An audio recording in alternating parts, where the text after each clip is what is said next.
You must never bow or worship it in any way. For I, the Lord, your God, I am very possessive. That's what I want you to see. Say, I am very possessive. I will not share your affection with any other God.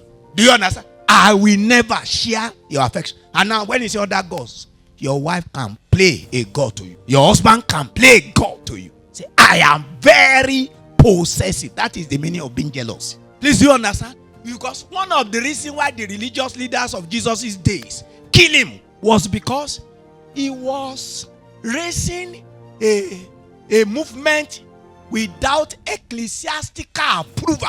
No religious voice. Why is he so demanding? He said, you have heard, they told you. But I say unto you, who are you?